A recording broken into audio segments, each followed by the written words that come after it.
So, you've probably seen the headlines. Iran's streets are in turmoil again. But what's really going on? Is this just another protest, or is it something bigger? In this explainer, we're going to look at the rage that's been building up for years to try and figure out if Iran is finally, truly at a breaking point. And really, that's the central question we got to answer. Because, understanding the difference between a regular protest and a genuine breaking point, well, that's absolutely crucial for getting a grip on what could happen next. And we're talking about a country that holds a key to the stability of the entire region. All right, so to get to the bottom of this, here's our game plan. First, we're going to start right there on the streets to see what's happening right now. Then we'll dig a little deeper into the causes. Is it really just about the economy? After that, we'll look at the government's predictable playbook, explore three possible futures, and finally, we'll connect all the dots to see why this crisis in Iran actually matters to every single one of us. Okay, so first up, let's get a feel for what this turmoil actually looks like on the ground in Iran. Yeah, it's this really potent mix of defiance and just major disruption. You've got the massive crowds in the streets, sure, but there's also a quieter, maybe even more powerful form of protest happening.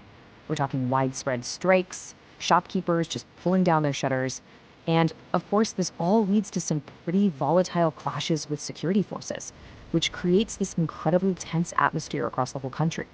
But amidst all that chaos, there's one move the state makes that tells us more than anything else just how serious this has become. And that is, the internet is being shut down. And an internet shutdown, I mean, that's a massive signal. This isn't a tactic used for small, simple demonstration. No way. It's a weapon. You use it to put the organization, to control the story, and you only pull it out when the government feels a genuine, real threat to its power. So, what's really fueling this fire? Let's peel back the layers here and ask the big question. Is this all just about the economy? Well, the initial spark, it almost always is economic.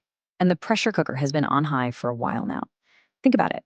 You've got a currency that's just constantly losing value, sky high inflation making everyday stuff completely unaffordable, widespread unemployment, especially for young people, and just a total collapse in what an average family can actually buy. And this quote, it just perfectly captures the shift in thinking on the ground. The issue is no longer politics, but survival. For so many Iranians, it's moved way past ideology. It's now just about being able to put food on the table. And right here, this is where we see a really crucial evolution take place. What starts as protests demanding economic relief, we need jobs, lower prices, it transforms, and fast. The slogans start to shift. They become direct criticisms of the regime, and then calls for fundamental systemic change. Now, that shift from economic to political demands, that is the regime's biggest fear. It's their most dangerous threshold. And why is that? Well, you can't fix calls for systemic change with a little bit of money. It doesn't work that way. And history shows us time and again that when you try to suppress these kinds of political demands, they don't just disappear. Oh no. They go underground, they fester, and they come back even stronger. Okay, so this brings us to how the state responds. And when they're faced with this kind of challenge, they don't really improvise. They have a predictable three-stage playbook they turn to every time. Yeah, this reflex is almost always the same. Stage one, just ignore the protests. Hope you just kind of fizzle out on their own. When that doesn't work, we hit stage two. Security forces are sent in. And if that doesn't quiet things down, then we enter the final phase, stage three, a full-on shutdown of the internet and all communication. And that's where we are right now. We are deep into stage three, and that tells us everything we need to know. From the government's point of view, the situation is out of control. And that dramatically increases the risk of a much more severe, much more violent crackdown. Which of course brings us to the big question, where does this all go from here? So let's take a look at the three most likely scenarios on the table. All right, scenario one is suppression. The state just uses overwhelming force. Now, that might buy them some short-term silence, but the problem just gets postponed. It doesn't go away. Okay, scenario two, controlled concession. The government offers some minor economic reforms, but the public is likely going to stay unsatisfied. They want real results, not just words. And then there's the third and most unpredictable scenario, a bigger wave. This is where the protests and strikes just keep spreading, putting the regime's stability to a really serious stress test. So why does any of this matter outside of Iran's borders? Why should we be paying attention?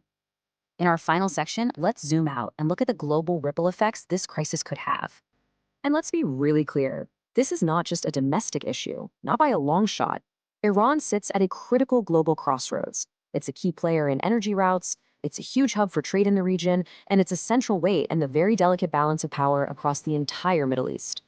So, the connection here is undeniable. Long-term instability in Iran, that's not going to stay contained within its borders.